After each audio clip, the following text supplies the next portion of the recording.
I also ask if you are watching this live, if you will share this video with your favorite fellow nonprofit leaders and founders, volunteers, also your favorite foundation and other grant makers and funders for community and social impact work.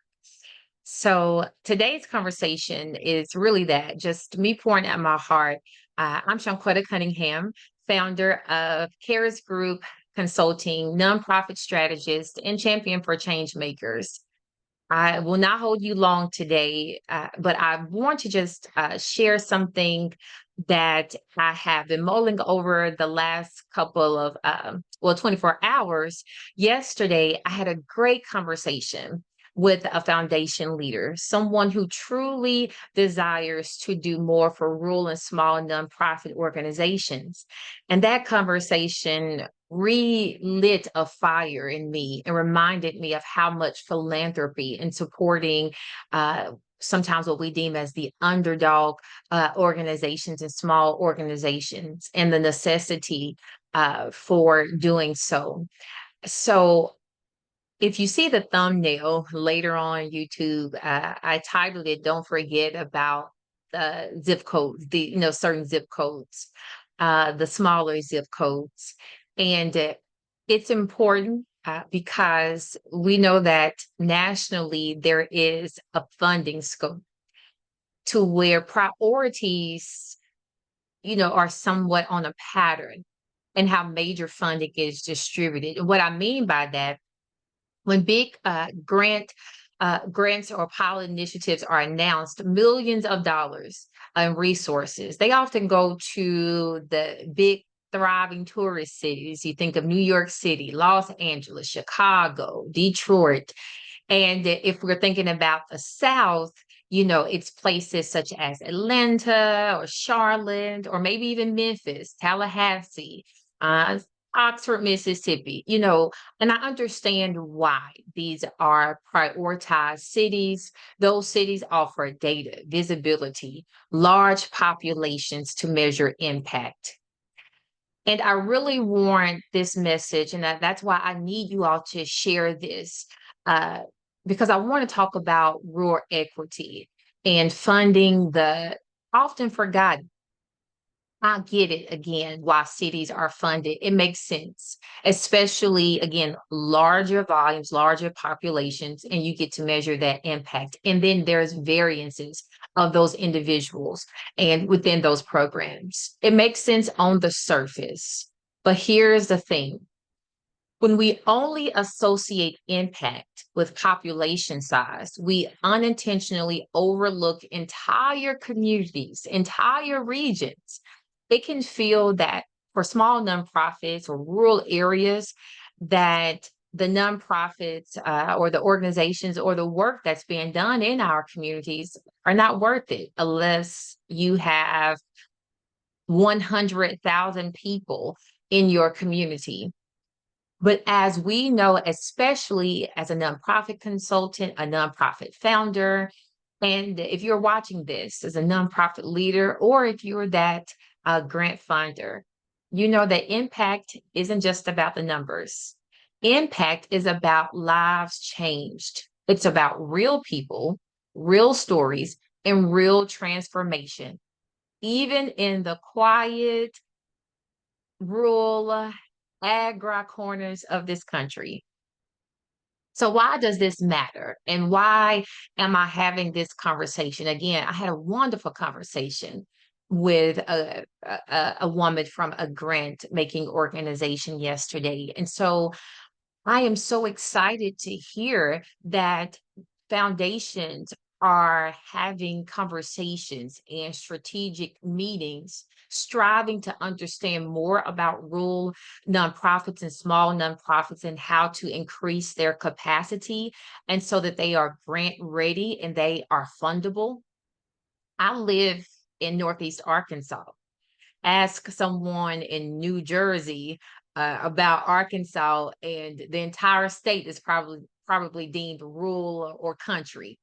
But just because our entire state maybe the population of one city in these mega states, let me tell you, the needs of nonprofit organizations and service entities, they are just as real as the mega cities. Our organizations are just as committed. And I would even dare say we actually have a lot more at stake because we often work within few or lack of resources. And our communities are just as ready as anywhere else to receive an influx of funding to support the needs, especially in the South and in the Delta region. It's easy to look up the statistics.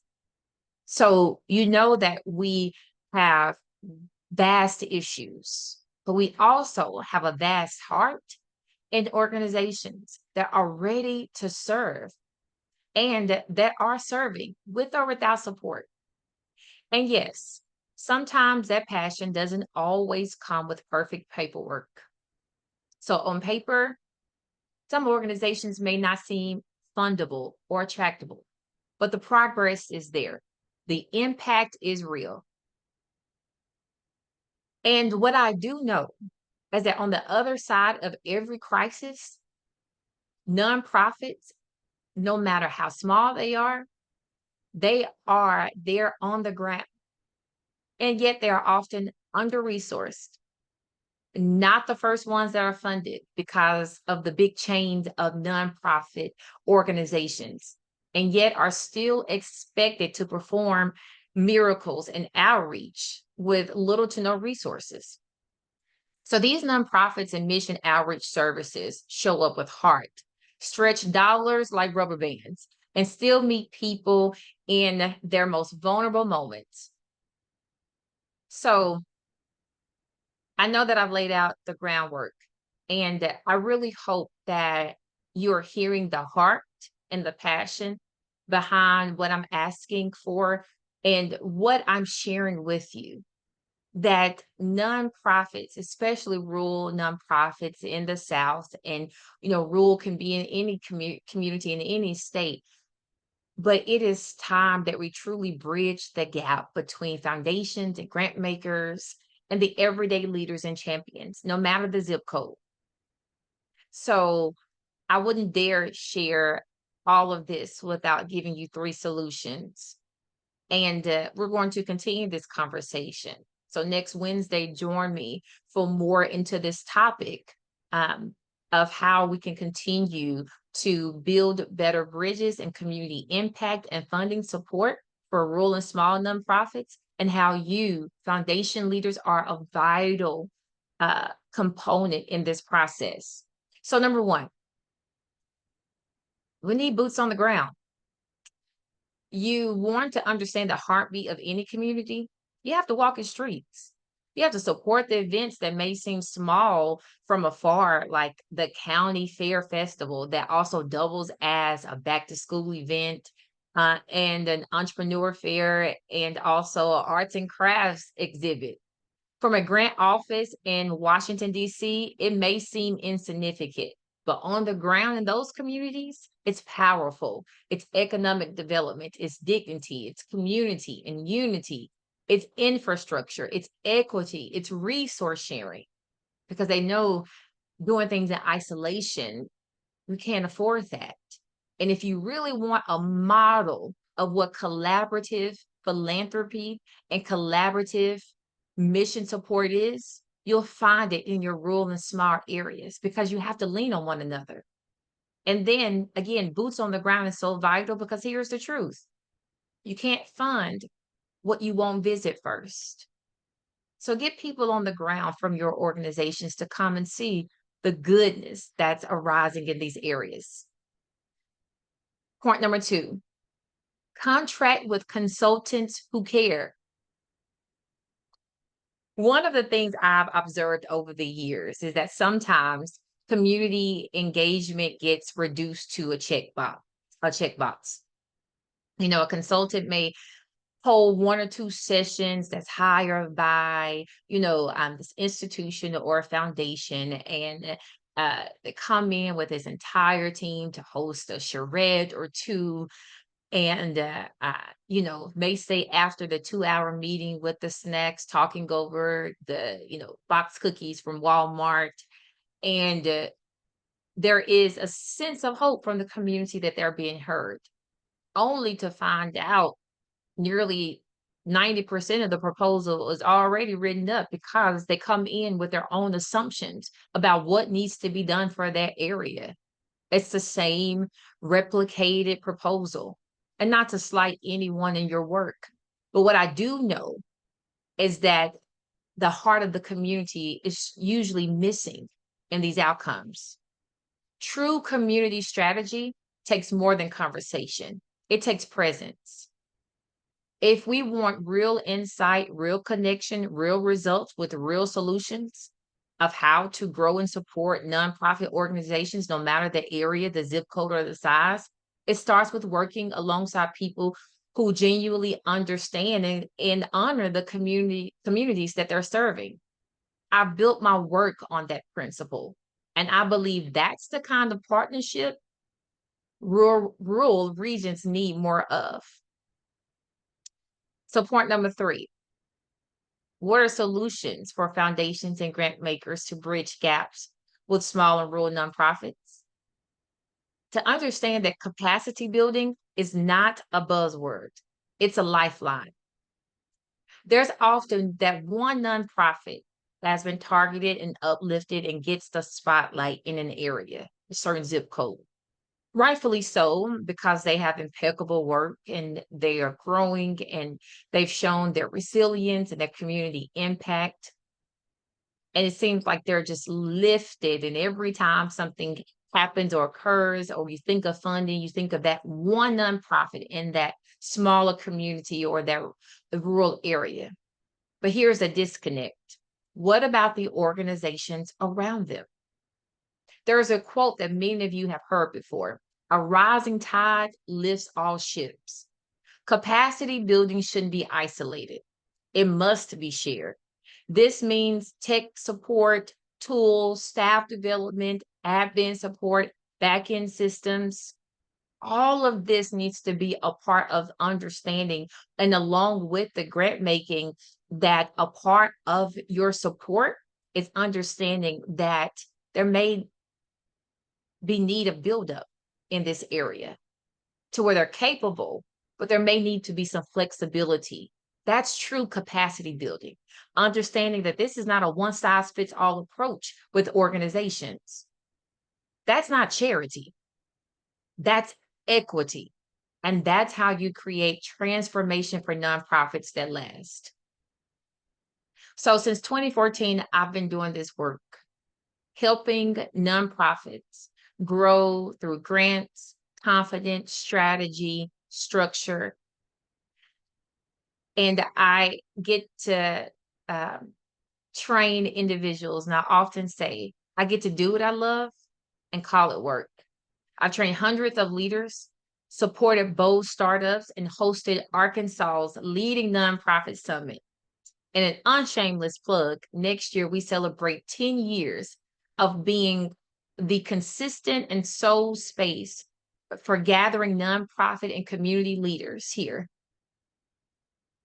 That's the work that I bring, and that's the passion. So I know about these amazing nonprofits from large to small.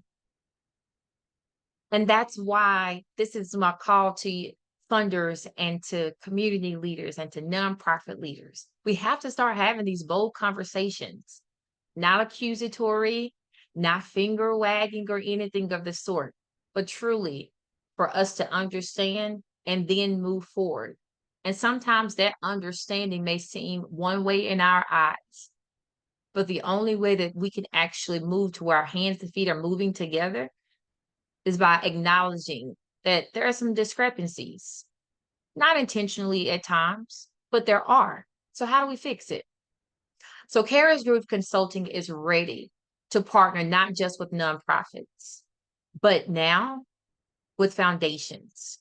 I have traveled this region all over the state of Arkansas and have been in places with government institutions and agencies, and truly know and ready and equipped to work with these entities who are tired of the check boxes, but want real strategy rooted in real community. There are some problems that we should be ready to solve, especially in our rural areas and small nonprofits. There are some missions and issues that we should be ready to see, move in moving the needle forward from, such as uh, educational attainment and poverty, or obesity, or the likelihood of people in communities getting sick with various diseases because of lack of access to healthy options or transportation.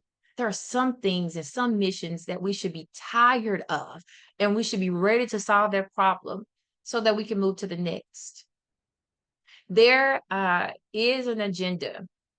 That's probably the safest word to say. There's an agenda on against the nonprofit sector right now as a whole, the same as in education. I don't know why it seems that people, institutions, certain leaders treat nonprofits, treat public services like they're disposable, not truly caring about the internal needs, not prioritizing that in policy or laws and legislation or executive orders. And then a crisis hits. And when the storms come, and when things happen in our communities, COVID or social unrest, you first call 911. And then immediately after, every community are looking for the nonprofits, those food banks, the women's shelters, the youth programs. They're looking for them to support. As a believer, one of the things I want to share, and you've probably heard this before because it's been repurposed, but it comes right from the Bible, that the poor will always be with us.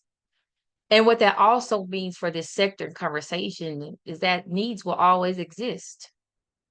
So there will always present an opportunity. There will always be an opportunity presented to support and to help nonprofits thrive so that they can help those that are in need.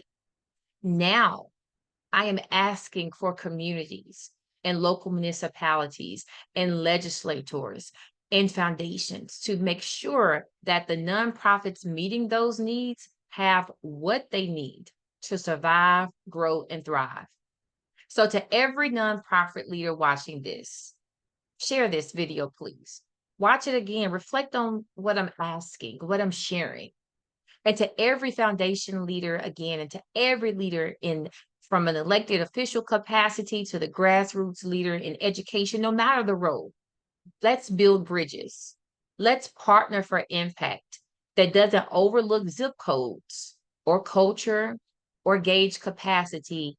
And so then you gauge whether they should be funded or not, because we're simply looking at the numbers. KHARIS Group Consulting, me as the consultant, we sit at the rare intersection of facilitation, program design, inspiration, and strategy. All that to say, not only am I competent and engaging to understanding what nonprofits need, I know how to structure that, whether that's in a workshop, a summit, a retreat, so that we can get activated and move forward to progress. So it's time. It's past time, but it's truly time for us to support and advocate at every level that nonprofit organizations, no matter the size, but especially those that are smaller, those in rural organizations, those that are targeting differences in people that you may not agree with, but know again that rising tide lifts all ships. So let's bring grants and funding streams and strategy and more direct support to the entities who need it most. I truly thank you for your time. And I really do want to hear, what are your thoughts? What are other solutions? Because that's the thing. this video, it's about bringing those solutions to the table. And so that's what I want to hear. It's all I want to hear. Okay. So let's do that. Let's have some open conversations. Before I go, I am excited to share. We had such um, a great time with this workshop. Should I start a nonprofit or business? And I hosted this earlier this month, that we're bringing it back again. And so, filing your paperwork, your nonprofit paperwork, and moving forward with your business paperwork is one thing. Getting that business license and all of that jazz. But who's helping you think strategically before you even choose that path? Because I often get people with questions of whether I should start a nonprofit or a business, because I want to help, but I also want to make profit. And so this workshop will give you the clarity that you need to start strong. You will walk away with guidance, practical tools, and resources of the decision that you should make now of what you should start a business or a nonprofit, and some resources, excuse me, and how you launch, and then how you can grow that and move forward. So don't miss out in registering for Should I Start a Business or a Nonprofit Workshop. I believe the link is, yep. Thank you so much for putting the link in the comments. And so with that being said, again, please share this video. You will see me back here next week. We're going to have part 2 of this conversation, and funding the forgotten. So many different names I want to go with this, but I really just want to talk about rural and small nonprofit equity. How do we bridge this gap so that all nonprofits are valued in this space of service? Thank you so much for your time on today. And I will see you next week. If you are not following KHARIS Group Consulting on LinkedIn, YouTube, Facebook, Instagram, please do so that you can receive free content, videos such as this, grants, or just any nonprofit advice. And I often ensure that we share resources available so that you can have multiple avenues of getting information to grow your nonprofit and be effective in your community. Thank you so much. Have a blessed day.